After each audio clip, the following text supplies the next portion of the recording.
राधा राधा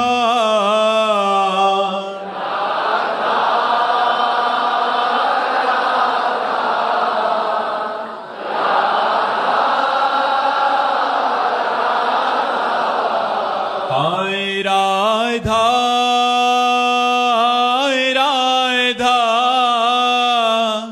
राधा राधा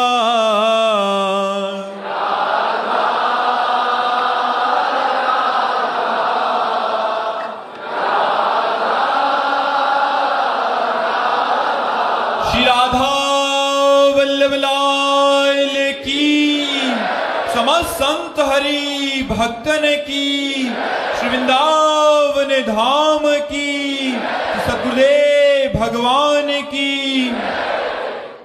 सुनीता गुप्ता जी चंदौली से।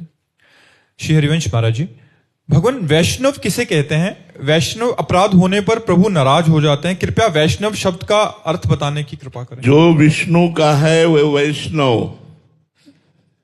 विष्णु माने व्यापक परमात्मा, जो सब में भगवान का दर्शन करता है, एक क्षण के लिए भी भगवान का चिंतन नहीं छोड़ता है, अपने को भगवान के चरणों में समर्पित कर चुका है, उसे वैष्णव कहते हैं। चाहे वो पैंट शर्ट में हो, चाहे बाबा जी के वेश में हो।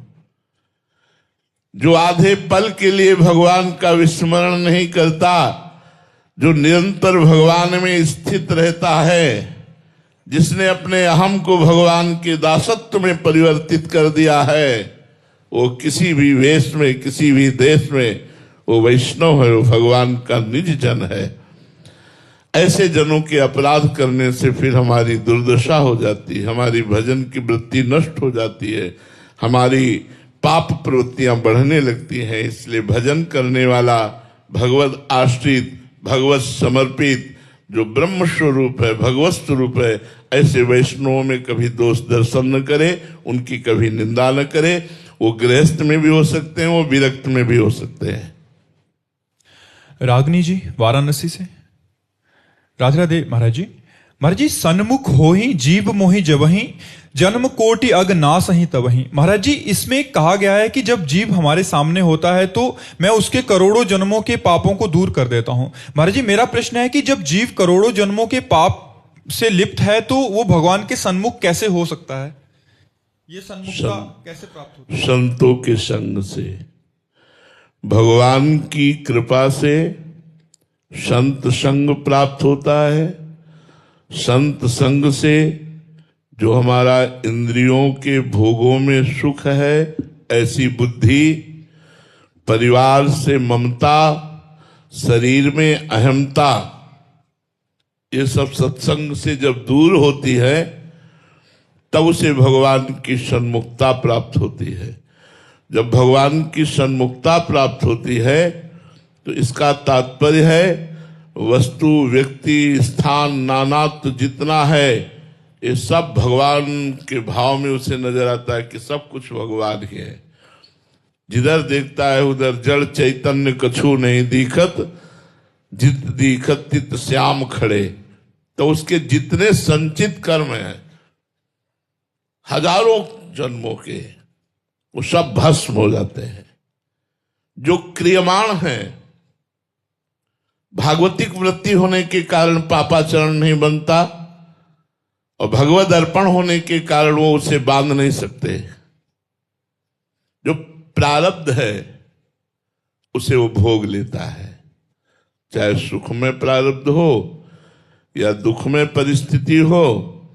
उपासक प्रारब्ध को भोग लेता है, क्रियमाण को भगवान को समर्पित कर देता है, संचित भगवान की कृपा से भस्म हो जाता है, तभी वो मोक्ष या परम पद को प्राप्त होता है। बिना संत समागम के आज तक कोई भगवान के सन्मुख नहीं हो पाया। मति, कीरति, गति, भूति, भलाई, जब जहि जतन जहां जहि पाई, सो जानो सत्संग प्रभाऊ, लोकहु वेद न आनो पाऊ। किसी को मति, गति, कीर्ति, सुकृति जो भी प्राप्त हुआ आज तक संत संग से प्राप्त हुआ। तो जब द्रवहि दीन दयालु राघो तो साधु संगति पाइए। जब भगवान कृपा करते हैं तो साधु संगति प्राप्त होती है। जब साधु संगति प्राप्त होती है तो अहमता ममता ये भगवान के चरणों में समर्पित हो जाना ही भगवान की सन्मुखता है। एक अहमता ममता ये जग में है दुखदाई, ये जब श्री जी की ओर लगे तो होत परम सुखदाई। मात तात सुतदार देह में मति अरुझय मति मंदा, हित किशोर को है चकोर तो लख वृंदावन चंदा। ये अहमता और ममता शरीर और संसार के रिश्ते नातों में होने के कारण ही हमारा जन्म मरण होता है। और ये अहमता ममता तात्मात सुतदार देह की जब श्री जी के चरणों में अर्पित हो जाती है तो यही परम सुख परम पद प्रदान करने वाली हो जाती है। तो कैसे समर्पित होगी? तो बोले रसिक मंडली में या तन को नी के ढंग लगाओ, दंपति यस गाओ हर्षाओ हित सो रीझ रिझाओ। देवन को दुर्लभ नर देही तैने सहज पाई, मन भाई निधि पाई फिर क्यों जान बूझ बिसराई।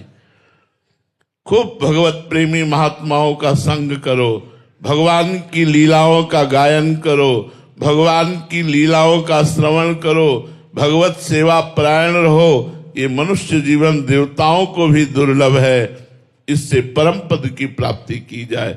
तो अहमता ममता का भगवान के चरणों में समर्पित हो जाना ही सन्मुखता है, और ये सन्मुखता संतों की कृपा से प्राप्त होती है।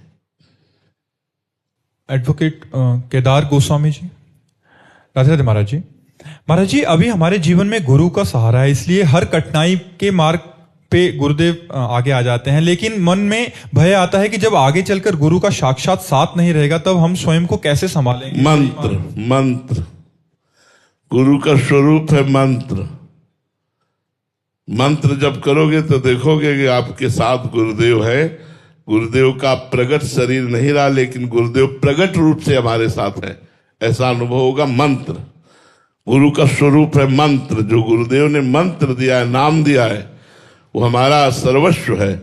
उसी के जप से हम प्रगट गुरुदेव से लाभ ले सकते हैं, और उसी के जप से प्रगट गुरुदेव जब अंतर्ध्यान हो जाते हैं तब भी शासन और लाभ दोनों हमें गुरुदेव से मिलते हैं, क्योंकि हमारे साथ उनका दिया हुआ मंत्र है, उनका दिया हुआ नाम है।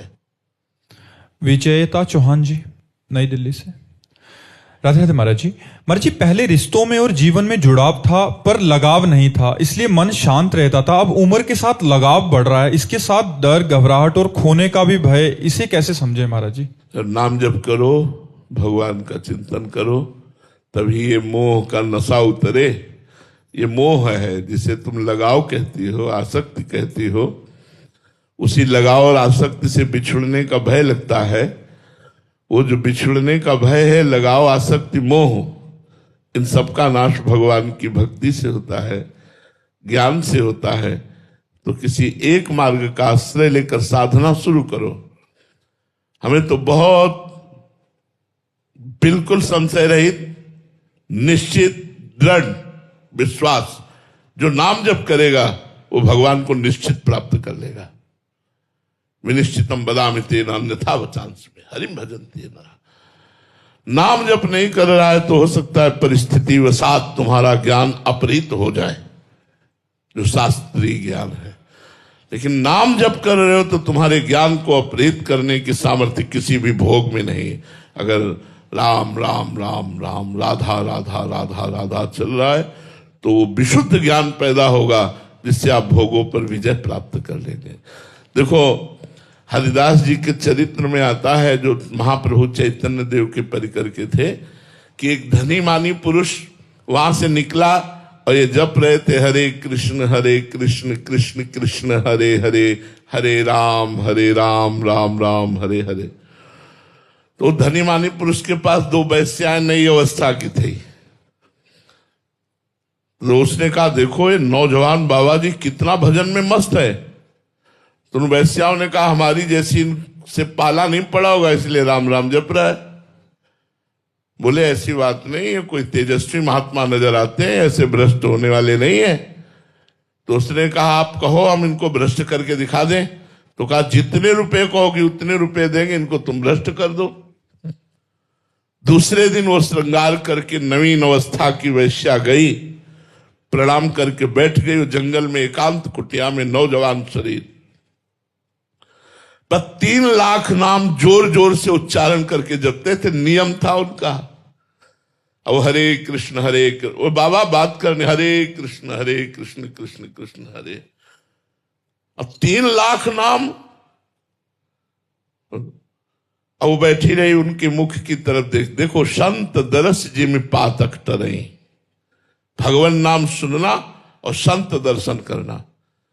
पूरा दिन हो गया, चली गई। दूसरे दिन फिर श्रृंगार करके आई, पूरा दिन होया, चली गई। तीसरे दिन फिर श्रृंगार करके आई।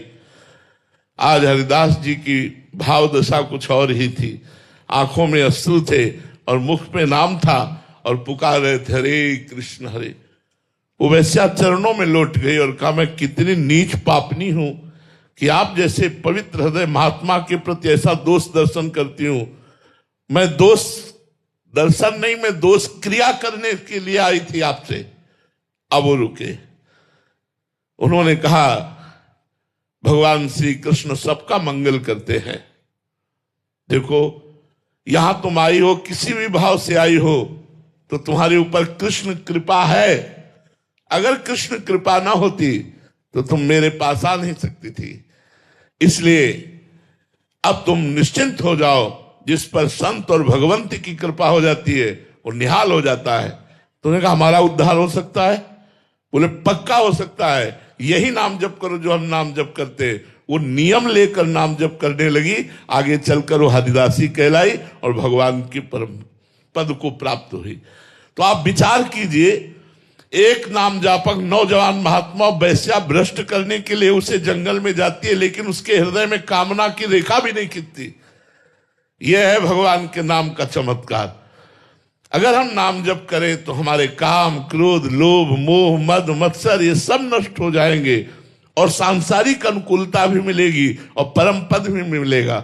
इसलिए नाम जप करो। कलयुग केवल नाम आधारा, सुमिर सुमिर नर उतरे पारा। नाम ही सर्वोपरि है। महाराज जी, आपका कहने का भाव है कि कोई भी तीर्थ याटन, व्रत आदि या कहीं स्नान आदि करने किसी भी पवित्र नदी में, ये सारे साधन एक तरफ और नाम एक तरफ। नाम एक तरफ। आप गंगा नहा के आए और फिर वही पाप किए तो क्या नहाने से मतलब हुआ? आप काशी गए, घूम आए, दान पुण्य किए, फिर वही शराब पी रहे, मांस खा रहे, बेविचार कर रहे, गंदे आचरण कर रहे। काशी जाने का क्या लाभ मिला? आप कहीं नहीं जा रहे, अपने घर में रह रहे, मेहनत करके कमा रहे, खा रहे, पवित्र भोजन कर रहे हैं, थोड़ी देर भगवान का नाम जप कर रहे हैं, आप पवित्र हो जाएंगे। नाम में जो पवित्रता है वो किसी में पवित्रता नहीं है। गंगा जी क्या है? भगवान का चरणोदक है। और नाम क्या है? भगवान को अधीन करने वाला है। सुमिर पवन सुत पावन नामू, अपने बस कर राखे रामू।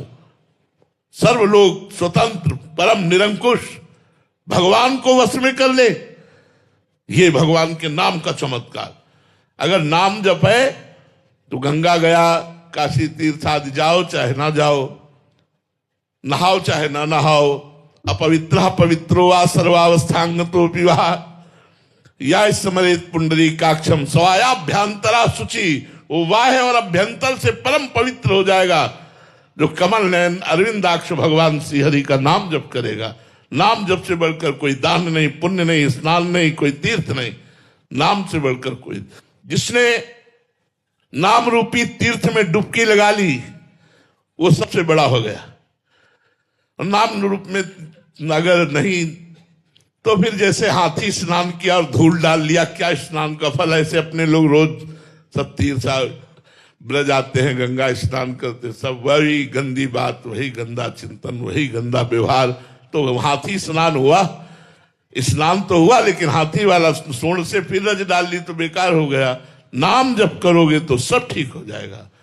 ये हमारा विश्वास है। हमारे शास्त्रों, हमारे संतों, हमारे महापुरुषों से जो हमने सीखा, वो नाम जब से जीव का कलयुग में निश्चित उद्धार हो जाएगा। महाराज जी, आप मना कर रहे हैं क्या तीर्थयाटन स्नान आदि के लिए? करो, हमने कभी मना नहीं किया। गंगा स्नान करते हुए नाम जप करो, काशी जाओ, पुरिया जाओ, दर्शन करो, लेकिन भगवान का नाम जप करो। तो इन तीर्थों में, गंगा स्नान आदि में पाप की वृत्ति जो बनी रहती है वो नष्ट नहीं होती, पाप नष्ट होता है। गंगा पापम, पाप वृत्ति नाश की बात नहीं कही, गंगा पापम, गंगा पाप नष्ट करती। गंगा गंगा यो ब्रूयात योजना नाम से तैरपी, 400 कोस दूर से बोले गंगा गंगा तो पाप नष्ट हो जाएंगे। लेकिन पाप प्रवृत्ति, ये तभी गोस्वामी तुलसीदास जी ने कहा, राम राम राम जी है जो लो तू न जपी है, तो लो तू कहूं जाए तिहू ताप तपी है। सुरसरी तीर, गंगा के सुरसरी तीर बिन नीर दुख पाई है, सुर तरु तरे तो ही दारिद सताई है। गोस्वामी जी तो स्पष्ट वर्णन कर रहे, गंगा के किनारे प्यासे मरेगा अगर राम राम जपेगा नहीं तो। कल्पतरु के नीचे तुझे दरिद्रता सताएगी, सोवत जागत सपने न सुख पाई है। जुग जुग जन्म जन्म हमारा व्यर्थ चला जाएगा, छुटबे के जतन विशेष बांधे जाएगो, वह विष भोजन जो सुदासा निखाएगो। यदि भजन नहीं तो सब बेकार, भजन है तो कुछ ना करो सब ठीक हो जाएगा। नाम जप करो, खूब नाम जप, इसमें पैसा नहीं लगता। काउंटर ले लो, राधा राधा राम राम कृष्ण कृष्ण हरि हरि, जो नाम प्रिय हो वो खूब नाम जप करो। जी नीरज जी भरतपुर से, राधे राधे महाराज जी। महाराज जी, अब कछु नाथ न चाहिए मोरे, दीन दयाल अनुग्रह तोरे, जही विधि होई नाथ हित मोरा, करहूं सो वेगी दास मैं तोरा। महाराज जी, ये भाव, ये स्थिति हृदय में कब दृढ़ होती है? जब भजन निरंतर होने लगता है। अभ्यास योग युक्तेन चेतसा नान्य गामिना, जब निरंतर भजन होता है तब ऐसी स्थिति आ जाती है, इतना हृदय में आनंद होता है कि अब कछु नाथ न चाहिए मोरे। जब केवट भगवान के चरणों का स्पर्श प्राप्त करता है तो उसे अत्यंत आनंद प्राप्त होता है। उसी आनंद की स्थिति में कहता है, अब कछु नाथ न चाहिए मोरे, दीन दयाल अनुग्रह तोरे। नाथ मुझे अब नहीं चाहिए, मिल गया, क्या आनंद, अति आनंद उमग अनुरागा, चरण सरोज पखार न लगा। भगवान के चरणों को पखार रहा है, अद्भुत आनंद प्राप्त हो रहा है। तो जो निरंतर भजन में तन्मय है, भगवदानंद में डूबा है, उसी का हृदय कह सकता है, अब कछु नाथ न चाहिए मोरे। नहीं तो चाहिए चाहिए, ये चाहिए वो चाहिए, ये चाह बनी रही तो फिर फायदा क्या? भजन का तो मतलब है चाह मिट जाना, चाह मिट्टी चिंता मिट्टी मनुआ बेपरवाह, जिनको कछु न चाहिए वो साहन के साह। चाह मिटाना ही भजन का लक्षण है। पारस भारद्वाज जी सहारनपुर से, राधे राधे महाराज जी। महाराज जी, आपके चरणों में कोटि कोटि प्रणाम। महाराज जी, कृष्णम वंदे जगत गुरुम। महाराज जी, जब प्रभु से बड़ा कोई ज्ञान देने वाला नहीं है तो फिर गुरु बनाना क्यों आवश्यक है? क्या बिना गुरु बनाए किसी का कल्याण नहीं हो सकता? क्या भगवान श्री कृष्ण ने गुरु नहीं बनाया? क्यों भैया, आपने श्री कृष्ण के विषय में जानकारी की, श्री कृष्ण ने गुरु बनाया किसको? संदीपनी जी को। जिनकी श्वासों से वेदों का प्रादुर्भाव हुआ वो भगवान है। जाकी श्वास वेद श्रुति चारी, सो हरि पढ़े ये अचरज भारी। विश्वामित्र जी के चरण दबा रहे भगवान श्री राम सच्चिदानंद में। वशिष्ठ जी को गुरु भाव से सेवन करके उनके प्रवचन सुन रहे, योग वासिष्ठ ग्रंथ है, आप सुन लीजिए। भगवान जब अवतार लेते हैं मनुष्य रूप में, तब गुरुदेव का वर्ण करते हैं। तो भगवान ने ये शिक्षा दी है कि भगवान ही गुरु है, गुरु ही भगवान है। हम गुरुदेव भगवान के चरणों का आश्रय लेकर भजन करें, तभी हम इस भवसागर से मुक्त हो सकते हैं। अन्यथा हमें पता नहीं है कि कैसे मुक्त होना है, तो पूछ पूछ के तो नहीं होगा। वो तो ऐसा गाइड चाहिए जो मोक्ष तक पहुंच चुका हो, वो है गुरुदेव। तो इसीलिए ध्यान मूलम गुरु मूर्ति, पूजा मूलम गुरु पदम, मंत्र मूलम गुरु वाक्यम, मोक्ष मूलम गुरु कृपा। बिना गुरु कृपा के इस भव समुद्र से नहीं तरा जा सकता। चाहे शिव विरंच सम होई, गुरु बिनु भवनिधि तरी न कोई। को। इसलिए भाई मेरी तो सलाह है और मेरी जानकारी है जितनी, उसमें गुरु कृपा के बिना जीव का उद्धार नहीं हो सकता। गुरु कृपा अत्यंत आवश्यक है। अंशुल खत्री जी लखनऊ से। राधे राधे महाराज जी। गुरुदेव, आपने कहा है कि नाम जप करने पर व्यक्ति के पाप कर्म सामने आकर भोगने पड़ते हैं। मैं भी श्रद्धा से नाम जप कर रहा हूं, पर मन में ये शंका आती है कि इन कष्टों का अंत इसी जन्म में हो जाएगा ना? हो जाएगा, थोड़ा थोड़ा भुगा के हो जाएगा, हो जाएगा। बचपन से हम इसी बात का अनुभव कर रहे हैं। जिसका अंतिम जन्म होता है, चाहे वो राष्ट्र प्रेमी हो चाहे वो भगवत प्रेमी हो, दोनों का परम कल्याण होगा। जो राष्ट्र को भगवान मान करके अपने प्राणों को न्यौछावर करते हैं वो, और जो भगवान के नाम में साधना करते हैं वो, ये निश्चित परम कल्याण को प्राप्त होंगे, इसमें कोई संशय नहीं है। हमें नाम जप करते रहना चाहिए और आए हुए दुख को भोगते रहना चाहिए। प्रेमी दुख की परवाह नहीं करते यार। ये जो प्रेमी नहीं है वही दुख की परवाह करते हैं। हमारे राष्ट्र प्रेमियों ने वंदे मातरम कहकर फांसी का फंदा चूम कर गले में डाल लिया। तेरे को डालने की जरूरत नहीं, ला वंदे मातरम, और झूल गए। ये देश प्रेम, गुरु गोविंद साहब जी के दोनों लाडले दीवाल में चुनवाए जा रहे हैं, लेकिन उनके हृदय में धर्म के प्रति, राष्ट्र के प्रति जो प्रेम है, एक भी आंसू नहीं आया। और धर्म के लिए उन्होंने क्या क्या नहीं कष्ट सहे, लेकिन सर नहीं झुकाया। तो हम लोग भगवत मार्ग के प्रति छोटे मोटे दुख, छोटी छोटी विपत्ति में हम लोग भगवान से शिकायत करने लगते हैं। आपका भजन करते हैं, हमें जुकाम हो गया, आपका भजन करते हैं, हम ये विपत्ति। अरे प्रेमी कब विपत्ति से डरा है? चाहे वो राष्ट्र प्रेमी हो। देखो ये हमारे आर्मी के जवान क्या जानते नहीं है कि एक अगला मिनट हो सकता है जिसमें हमारी खोपड़ी उड़ जाए।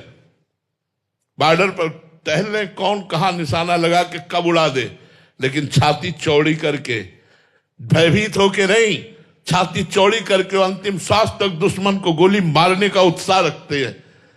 जिन प्राणों को आप लोग इतना प्यार करते हैं, उन प्राणों को ये फूल की तरह तिरंगे पर चढ़ाए हुए घूम रहे हैं। यह है राष्ट्र प्रेमी। जानते हैं किसी भी समय गोली आकर सीना पार कर सकती है। इसलिए हम दुखों से घबराए नहीं, हम दुखों को गले लगाएं। जो जितना दुख सहता है और राष्ट्र सेवा और भगवत सेवा करता है, उतने वो भगवान का लाडला होता है, उतने ही भगवान को प्यारा होता है। इसलिए दुखों से तो घबराइएगा नहीं। अनिल जी नई मुंबई से। राधे राधे महाराज जी। महाराज जी, क्या निस्वार्थ सेवा और दूसरों के दुख को अपना समझना ही सच्चा मानव धर्म है? हाँ, पक्का पक्का। परहित सरिस धर्म नहीं भाई, परहित सरिस धर्म नहीं है। इससे बड़ा कोई धर्म नहीं जो दूसरों के दुख से दुखी होकर उसके दुख निवृत्ति का उपाय सोचे। जो दूसरे के सुख से सुखी होकर अपने हृदय में उल्लसित हो, वही सच्चा मानव है।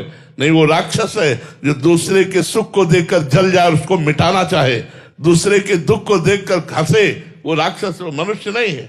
मनुष्य मानव धर्म यही है कि जो पर दुख द्रवई, दूसरे के दुख से द्रवित होकर उसके दुख की निवृत्ति का उपाय सोचे, मैं कैसे इसको सुख पहुंचाऊं। इससे बड़ा कोई धर्म नहीं है। नूपुर गर्ग जी। राधे राधे महाराज जी। गुरु जी, भक्ति, ज्ञान और प्रेम के मार्ग पर पूर्ण समर्पण लाने के लिए क्या करना पड़ता है? संतों का संग, भक्तों के चरित्र ये पढ़ो, जिन्होंने अपने जीवन को समर्पित कर दिया। जब उनके चरित्र पढ़ोगे, सुनोगे, संतों का संग करोगे, तो वैसे ही उत्साह हमारे हृदय में भी आता है। हम भी श्री भगवान को अपना जीवन समर्पित करें, हम भी अपने मन, बुद्धि, चित्त, अहंकार को भगवान के चरणों में लगाकर समाज को सुख पहुंचावे।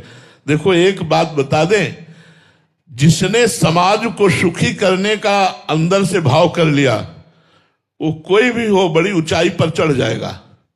और जिसने समाज को चूस करके, समाज को शोषण करके अपने को सुखी करने को सोचा, पक्का नरक जाएगा, चाहे वो किसी भी पद में हो, चाहे वो कोई भी हो। जो समाज का शोषण करता है, समाज को दुखी करता है, वो कभी उन्नति को प्राप्त नहीं हो सकता। और जो समाज के लिए प्राण बलिदान करता है, उसका भगवान के यहां भी आदर होता है। भगवान ने जब गीध शरीर छोड़ करके चतुर्भुज रूप हुआ, तो भगवान ने कहा, तात मेरी कृपा से नहीं, ये आपके कर्म से हुआ है। आपने जो परहित के लिए, सियाजू की रक्षा के लिए रावण से युद्ध किया और रावण ने आपकी दुर्दशाएं कर दी, उसके परिणाम से आप भगवत स्वरूप को प्राप्त होकर परम धाम जाने, इसमें मेरी कृपा नहीं, आपका यह सत्कर्म है। यदि हम परोपकार के लिए अपने प्राण भी दे दें तो भगवान के दरबार में हमारा आदर होगा, पर परोपकार करना बड़ा कठिन है। वासना का ऐसा खेल चल रहा है कि हम किससे कितना ले ले, दे दे नहीं, किससे कितना ले ले, ये बात है। बड़ा कठिन है, बड़ा कठिन है जी। मोनिका शाह जी, राधे राधे महाराज जी। महाराज जी, अगर भगवान हर व्यक्ति को अलग मार्ग से अपने पास बुलाते हैं तो एक साधक कैसे पहचाने कि उसके लिए भगवान का बुलावा किस रूप में आ रहा है? अपनी यदि कर्म कांड में बहुत रुचि है, कर्म करने में बहुत रति है, तो समझना चाहिए कर्म योग से हमें भगवान खींचेंगे। अपनी बुद्धि विशाल है, उसमें विवेक का प्रादुर्भाव हो गया है सत्संग से, संपूर्ण संसार मिथ्या लगता है, एकमात्र ब्रह्म सत्य है और वो ब्रह्म मैं ही हूं, ऐसी वृत्ति वो सांख्य योग का ज्ञान का अधिकारी है। मैं नीच अधम किसी योग्य नहीं, हे भगवान मुझे अपनी शरण में ले लो, आपके सिवा मेरा कोई कल्याण करने वाला है नहीं, जैसे भी बने वैसे मैं आपके भक्तों का संग करूं, आपका नाम जप करूं, आपके लिए रोऊं, प्रभु ऐसी कृपा कर दो। मेरे से न तो कर्मयोग सधने वाला न ज्ञान योग सधने वाला, वो भक्ति योग का अधिकारी है जो न विशेष वैरागी है और न विशेष भोगी है, न विशेष भोगी है न विशेष वैरागी है। अपने को असमर्थ समझकर सर्वसमर्थ भगवान की शरण में जाने की प्रबलता है, वो भक्ति योग का अधिकारी है। तो अपने को देखना चाहिए हमारा किस योग से चित्त जुड़ता है सत्संग में, और फिर उसी योग के गुरु का आश्रय लेकर हमें उसी मार्ग में चल देना चाहिए। महाराज जी, कभी कभी क्या होता है कि जैसे सत्संग सुन रहे हैं तो ज्ञान का मतलब उधर रुझान है ज्ञान मार्ग में, बट गुरुदेव जो अंतरात्मा से एक्सेप्ट होता है तो वो भक्ति मार्ग के हैं, तो ऐसे में भक्त को क्या करना चाहिए महाराज जी? उसे ज्ञान प्राप्त हो जाएगा। भक्ति मार्ग के गुरुदेव का ध्यान करते ही, उनका पूजन करते ही, उनके द्वारा दी हुई उपासना करते ही शुद्ध ज्ञान हो जाएगा। महाराज जी, बहुत सारे ऐसे प्रश्न आते हैं। नहीं, ज्ञान का तात्पर्य केवल बाहरी बोलना नहीं है, स्थूल सूक्ष्म कारण तीनों शरीरों से परे अपने स्वरूप को अपने आप से अनुभव करना। क्या कोई भक्त ऐसा है क्या कि अज्ञानी होता है? जो सखा भाव है, जो सहचरी भाव है, जो गोपी भाव है, जो ब्रह्म भाव है, वो इन तीनों से तो अलग है ना। तो चाहे भक्त हो चाहे ज्ञानी हो, तीनों शरीरों का त्याग करके स्वरूप स्थित रहता है। तो ज्ञान का स्वरूप तो यही है ना कि नानात्व को मिथ्या अनुभव करते हुए बाद में सबको ब्रह्म स्वरूप देखे। तो नानात्व को मिथ्या अनुभव करते हुए बाद में सबको सियाराम में सब जग जानी, सर्वम खलविदम ब्रह्म, दोनों की स्थिति तो एक ही है, क्या परेशानी है? भक्त अज्ञानी होता है क्या? भक्त तो महाज्ञानी होता है। हनुमान जी ज्ञानी नाम अग्रगण्यम बुद्धिमताम वरिष्ठम, भक्तों में सर्वश्रेष्ठ। गरुण महाज्ञानी गुण राशि, विश्वामित्र महामुनि ज्ञानी। कौन कहता है भक्त ज्ञानी होता है? भक्त में जो विशुद्ध ज्ञान होता है, शायद ज्ञानी में वो विशुद्ध ज्ञान ना हो जो भक्त में होता है, क्योंकि भक्त को स्वयं जगत गुरु भगवान ज्ञान कराते हैं। वो केवल शास्त्र पढ़ के नहीं, सोई जाने जेहि देहु जनाई और जानत तुम्हें जाई।